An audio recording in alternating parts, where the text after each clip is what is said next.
over 2 weeks since the baseball regular season was supposed to begin. Still, we wait for that first pitch to be thrown.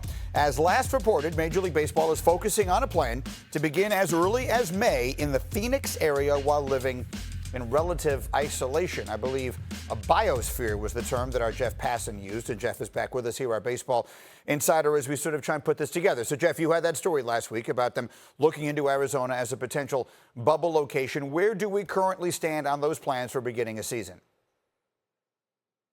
Yeah, right now, Greeny, I think we're in a bit of a holding pattern because ultimately, if this is going to get done, it's not just Major League Baseball's choice. The players need to be on board, too. And the MLB Players Association last week was sort of surveying among its members their thoughts on a different variation of plans. There's, of course, the Arizona plan. There's one in Arizona and Florida, which is much less viable, both politically and functionally. And there was, as Tim Kirkjian said a couple weeks ago, this thought that maybe we could just export baseball to Japan. I don't think that one's going to be happening. When it's all said and done, it seems like it's going to be Arizona or bust for Major League Baseball, and they have to get to the point where they say to themselves, okay, this is what we're going to try to do, even if we can't ultimately pull it off. You know, as we talk about the players' side in all of this, I was reading a story this weekend in which Zack Wheeler, the pitcher, was saying that his wife is due to have a baby. I think it was in mid-June or sometime during the season, clearly. And he was saying he's not going to miss that to live in a biosphere, inside of a bubble. You know, it creates real-life concerns for people who would have to be, basically committing themselves to separating themselves from society for a period of multiple months. What are you hearing from players about that? I'm hearing the same thing from a fair number of players, Greeny, but here's the hope.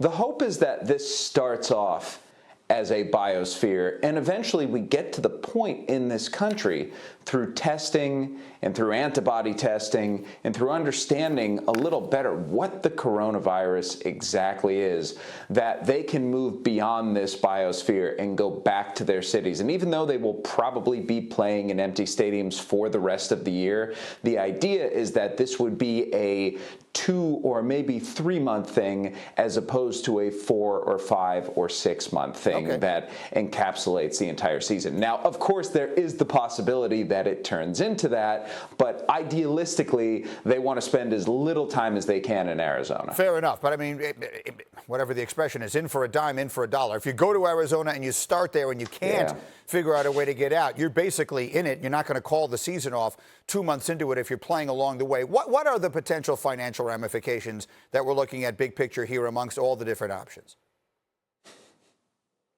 I mean, they're enormous. They're enormous for everybody involved. And that's really what's driving a lot of this. Not just in Major League Baseball, but in the NFL, the NBA, the NHL, all sports. We are looking at the finances. Major League Baseball, Greeny, is a $10 billion plus a year industry all in all. And if you go from $10 billion down to about zero, if you go from the players $4 billion to $170 million they've been given, it is a bad situation for everybody involved.